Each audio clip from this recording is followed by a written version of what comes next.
Welcome back to another episode of The Space, a mindfulness podcast for everyone.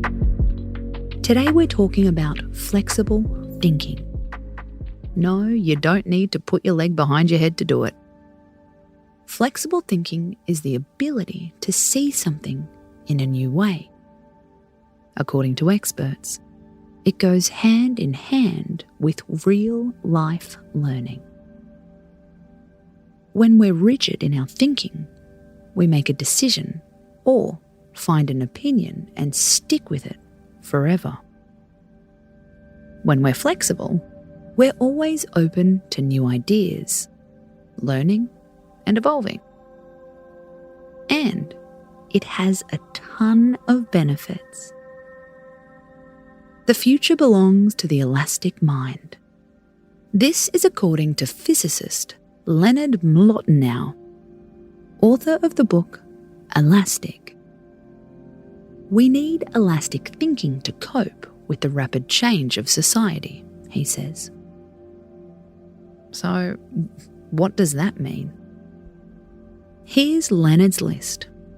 We have to be willing to rise above conventional mindsets, to reframe the questions we ask, to be open to new paradigms.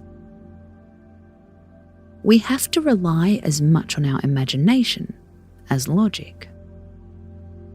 We have to generate a wide variety of ideas. We have to welcome experiments. We also need to tolerate failure.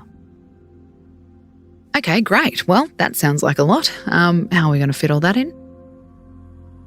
The good news is, we can all get more flexible in our thinking.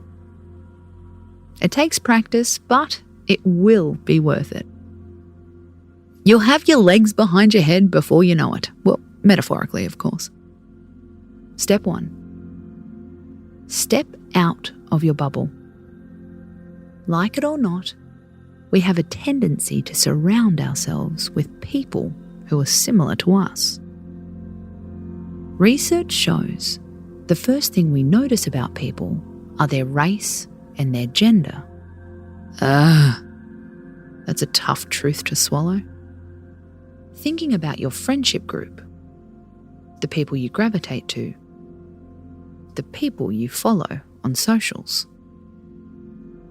Have you created a bubble? You can whisper it. Maybe. The bubbles we create restrict diversity of thought. This is according to executive coach Bonnie Marcus. In the workplace, it restricts our ability to be a leader. In our personal lives, it stops us from embracing new experiences. How can you start to expand your bubble?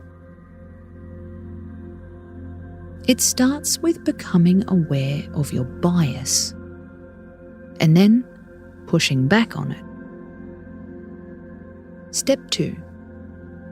Think 2 versions of every thought, especially if that thought is negative.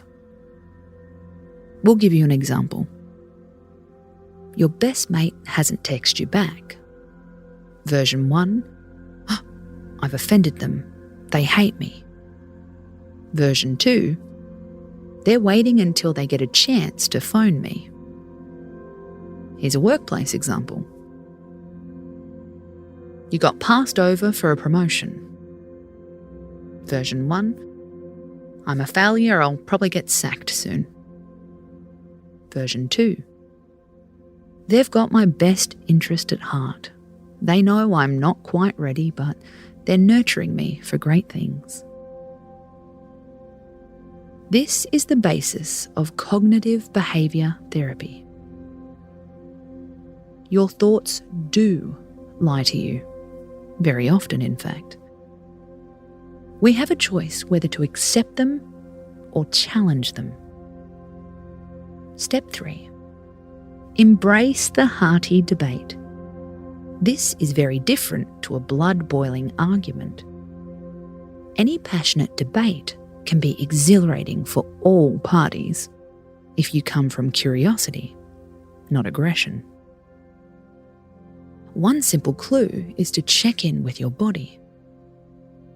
How does this debate feel physically?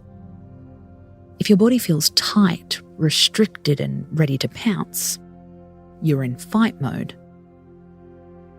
Press pause. This isn't flexible thinking.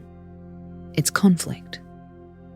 If your body feels open, exhilarated, and energized, lean into it.